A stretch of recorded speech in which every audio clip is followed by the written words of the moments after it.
નમસ્કાર મિત્રો, આજે ભારતીય જનતા પાર્ટીનો સ્થાપના દિવસ છે. 6 એપ્રિલ એટલે ભારતીય જનતા પાર્ટીનો 1980માં સ્થાપના દિવસ અને એનું પહેલું અધિવેશન ડિસેમ્બર 1980માં મુંબઈમાં જ્યારે મળ્યું ત્યારે અમે એ કવર કરવા માટે નવા સવા રિપોર્ટર તરીકે હિન્દી ભાષી ન્યૂઝ એજન્સી હિન્દુસ્તાન સમાચારના પ્રતિનિધિ તરીકે એમાં ઉપસ્થિત હતા. પાર્ટી વિથ અ ડિફરન્સ, આજે પાર્ટી વિથ કરપ્શન એ જે થઈ ગઈ છે અને એનો એક અધ્યાય હજુ ગઈકાલે, તમને ખ્યાલ છે કે આસામના મુખ્યમંત્રી એમના પોતાના કૌભાંડોની વાતો તો જગ જાહેર છે. ભારતીય જનતા પાર્ટીએ એમને પક્ષમાં પ્રવેશ આપ્યો એ પહેલા એણે એમના ભ્રષ્ટાચારના મહાકૌભાંડોના એમણે વર્ણન કરતી બુકલેટ બહાર પાડી હતી અને એ આસામના મુખ્યમંત્રીના જે ભોપાળા એ હજુ ગઈકાલે ખુલ્યા છે અને એના નિરક્ષીર થવાના હજુ બાકી છે. ત્યાં બીજા ભારતીય જનતા પાર્ટીના એક મુખ્યમંત્રી એના ભોપાળા આજે સુપ્રીમ કોર્ટની અંદર ખુલ્યા છે. ત્યાં તો પવન ખેડા જે કોંગ્રેસના પ્રવક્તા છે, એમણે દસ્તાવેજો રજૂ કરીને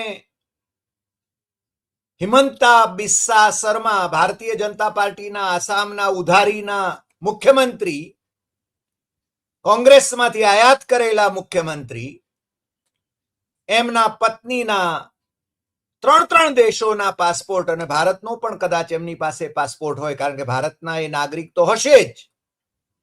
એ વિશે જે ખુલાસાઓ એમણે કર્યા એ ખુલાસાઓની વાત પણ આપણે કરી હતી ગઈકાલે. અપેક્ષા નહોતી કે આજે ભારતીય જનતા પાર્ટીના બીજા મુખ્યમંત્રી પેમા ખાંડુ, એમના ભોપાળા, એમના મહાકૌભાંડો, એની આપણે ચર્ચા કરવાની આવશે. આજે સુપ્રીમ કોર્ટમાં આ પેમા ખાંડુ એમણે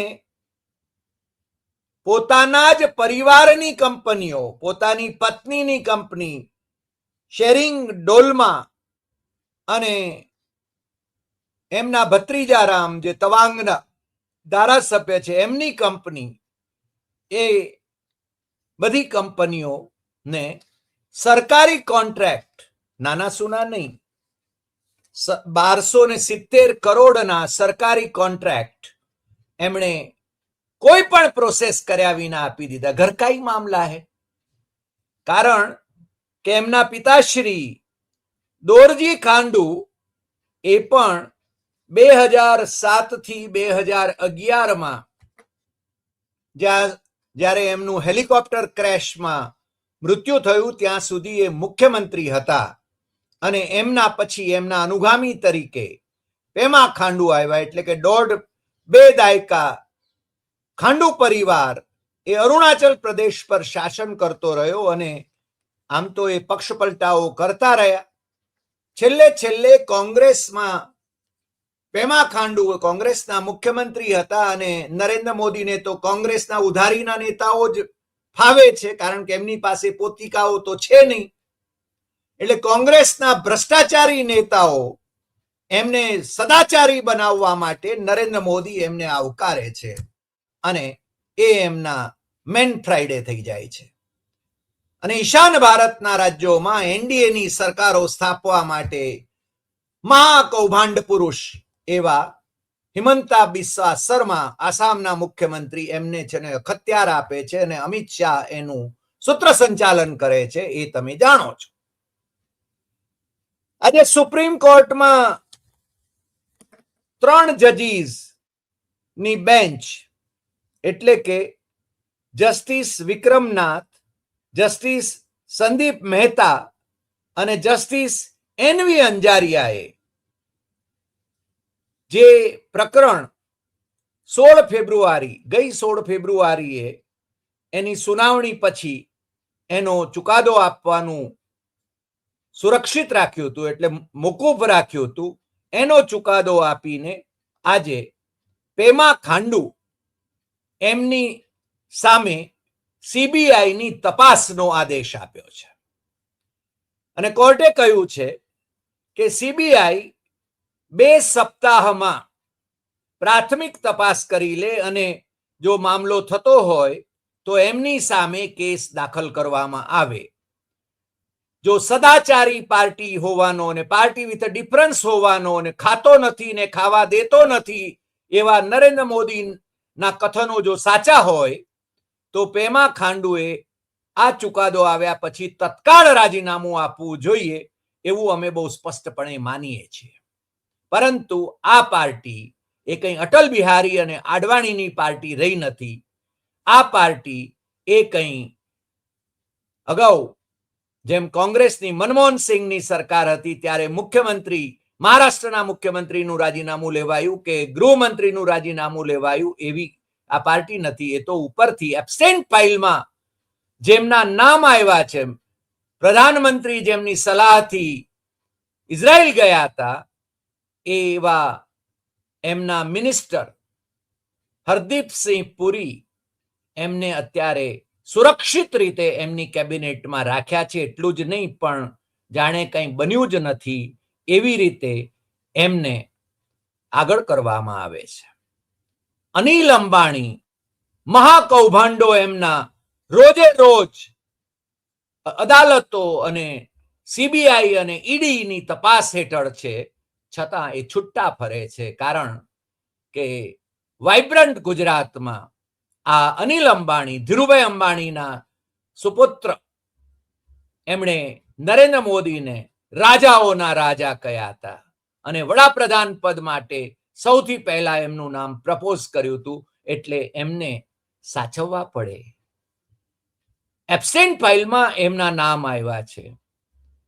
રાજસ્થાનના નાયબ મુખ્યમંત્રી અને જયપુરના રાજકુમારી, એમનું નામ પણ એબસેન્ટ ફાઇલમાં આવ્યું છે.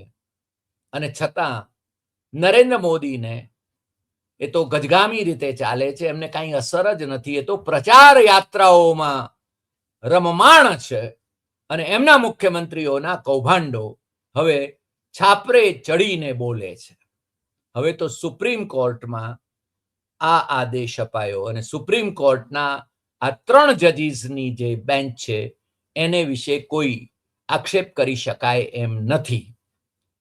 જો કે સીબીઆઈને તપાસ સોંપવાની વાત કરી એટલે એના વિશે ઘણા બધાને નિરાશા પણ થઈ હશે. કારણ કે જે એનજીઓ એણે એટલે કે સેવ મોન રિજન ફેડરેશન નામની એનજીઓ વતી સુપ્રીમ કોર્ટના જાણીતા ધારાશાસ્ત્રી પ્રશાંત ભૂષણ એ આ કેસ લડી રહ્યા હતા અને એમણે છે ને આના માટે એસઆઈટી સ્થાપિત કરવાની માગણી કરી હતી. પરંતુ સુપ્રીમ કોર્ટે સીબીઆઈ ઇન્ક્વાયરીથી પ્રાથમિક તપાસ કરાવીને 2 સપ્તાહમાં એનો રિપોર્ટ માંગ્યો છે.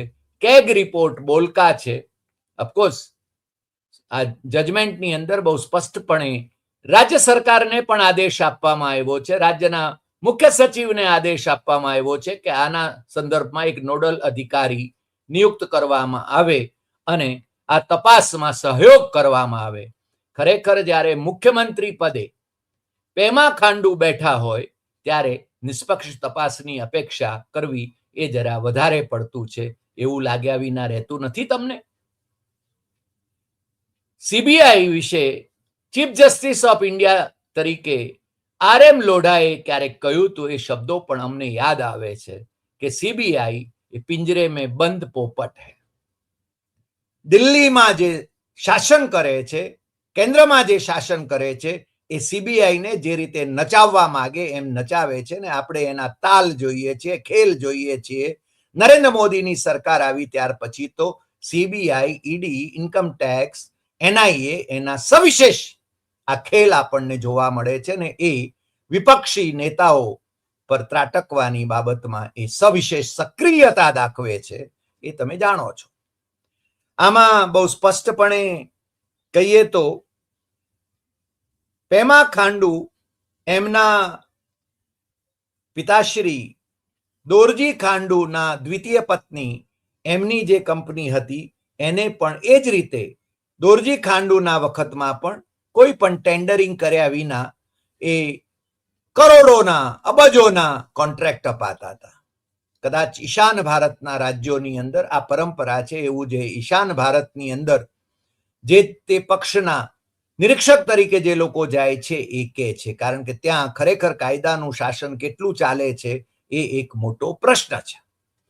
પણ અત્યારના મુખ્યમંત્રી પેમા ખાંડુ એ એમના પત્ની, મેં કહ્યું એમ શેરિંગ દોલમાં, આમ તો બૌદ્ધિસ્ટ છે આ લોકો, એમની કંપની છે, એમના પત્નીની કંપની છે બ્રાન્ડ ઈગલ, એને કરોડો રૂપિયાના કોન્ટ્રાક્ટ અપાયા છે. ફ્રન્ટિયર એસોસિએટ નામની બીજી ફર્મ છે, એને પણ ઘણી મોટી સંખ્યામાં કોન્ટ્રાક્ટ અપાયા છે.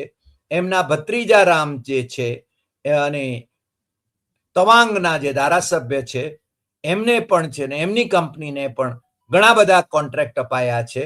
મને લાગે છે કે આ બધા કોન્ટ્રાક્ટના સંદર્ભમાં કેગના રિપોર્ટની અંદર પણ એવા સ્પષ્ટતાઓ છે, પરંતુ આની તટસ્થ તપાસ થશે તો પેમા ખાંડુ એમણે જેલના સળિયા પાછળ જવું પડે એવા સંજોગો નિર્માણ થાય. પણ આ તો ભારતીય જનતા પાર્ટી છે, એ એમને બચાવી લેશે. કારણ કે ભારતીય જનતા પાર્ટીમાં જે લોકો જાય છે, તમને ખ્યાલ છે કે શુવેન્દુ અધિકારી મમતા બેનર્જીના અંતરંગ સાથી હતા, અને પરંતુ એ ચીટફંડમાં અને બીજા કૌભાંડોની અંદર એ સંડોવાયેલા હતા. એ ભાજપના શરણે ગયા, એટલે અત્યારે એ ભારતીય જનતા પાર્ટીના પશ્ચિમ બંગાળમાં ચીફ મિનિસ્ટરિયલ કેન્ડિડેટ છે.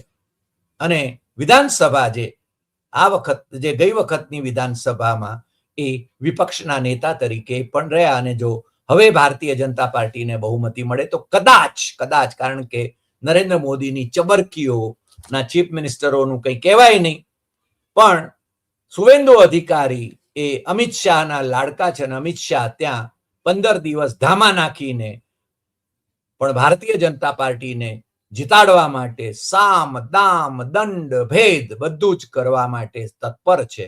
એ એમણે જાહેરાતો કરી દીધી છે. પણ સામે બંગાળની ટાઈગ્રેસ, બંગાળની વાગણ એ મમતા દીદી જે મુખ્યમંત્રી છે, એમણે કહ્યું છે કે 15 દિવસ શું કામ, 365 દિવસ અમિત શાહ અહીંયા રહે ને. એક ભારતીય નાગરિક તરીકે એમને રહેવાનો અધિકાર છે, પરંતુ બંગાળમાં ધાર્મિક વિભાજનો ઉભા કરવાનો અધિકાર એમને નથી. આ બાબત છે ને મમતા દીદી કહે છે, અને તમને ખ્યાલ છે કે ત્યાં શું ખેલ ચાલી રહ્યા છે.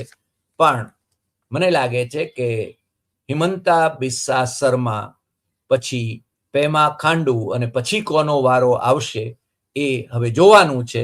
પરંતુ આજે ભારતીય જનતા પાર્ટીનો સ્થાપના દિવસ છે, અને એ વખતે મને ખ્યાલ છે કે પહેલા અધિવેશનની અંદર અટલજીએ જે ભાષણ કર્યું હતું, મને આજે પણ સ્મરે છે. પાર્ટી કેવી હશે એના વિશે આપણે અગાઉના એપિસોડમાં આખા ભાષણનો ઉલ્લેખ કર્યો હતો, ને MC ચાગલા, જસ્ટિસ MC ચાગલાએ એને આશીર્વાદ આપ્યા હતા. રામ જેઠમલાણી એમને લઈને આવ્યા હતા. હવે તો નરેન્દ્ર મોદી એમની એ પાર્ટી હવે એ રહી નથી, એ આપણે જાણીએ છીએ. અને આ પાર્ટી વિથ અ ડિફરન્સ એ બેન શ્રી મધુ કિશ્વર એ પાર્ટીના કાર્યકર્તાઓ વિશે શું ટ્વીટ કરે છે એ વિશેષણો અમે તમારી સામે રજૂ કરી શકીએ એમ નથી, કારણ કે અમે એમ માનીએ છીએ કે આપણે આપણી ભાષામાં પણ વિવેક જાળવવો જોઈએ. આજે આટલી વાત. ફરી મળીશું નવા એપિસોડમાં નવા વિષય સાથે. તમને જો આ એપિસોડ ગમ્યો હોય તો સૌથી વધુ શેર કરશો, લાઈક કરશો, કમેન્ટ કરશો. અને હવે પછી કયા ભાજપી મુખ્યમંત્રીનો વારો છે એ તમે કમેન્ટ બોક્સમાં જરૂર લખશો. અને આપણી યુટ્યુબ ચેનલ ડોક્ટર હરિદેસાઈ સત્યમેવમ તથ્યમ એ સબસ્ક્રાઇબ કરવા માટે દેશમાં અને વિદેશમાં મિત્રોને જરૂર જણાવશો. આજે તમને એક શુભ સમાચાર પણ આપું. આપણી ચેનલના સબસ્ક્રાઈબરની સંખ્યા એ 2.5 લાખને વટી ગઈ છે. એ આપ સૌના સહકારથી અને આપે અમારામાં જે વિશ્વાસ મૂક્યો છે એને કારણે જ શક્ય બન્યું છે. અને અમે એ કોશિશ કરીશું કે તટસ્થપણે અમે સાચા ટકોરાબંધ સમાચારો, કોઈને બળતરા થાય કે ન થાય પણ સાચી વાત, ટકોરાબંધ વાત અમે કરીશું. કમેન્ટ બોક્સમાં જે લોકો અવિવેકી ભાષા પ્રયોગ કરીને લખે છે એમને અમે એવું સૂચન કરીએ કે એ પોતાની ભાષા, સંયમી ભાષામાં અમારી પણ ટીકા કરવી હોય તો કરી શકે, અથવા તો અમે જે વાત કરી છે, જે એપિસોડમાં જે વાત કરાઈ હોય એને લગતી જ કમેન્ટ કરે, અન્યથા એમને બ્લોક કરવામાં અમને જરાય વાંધો નથી. આજે આટલી વાત. ફરી મળીશું નવા એપિસોડમાં નવા વિષય સાથે. નમસ્કાર.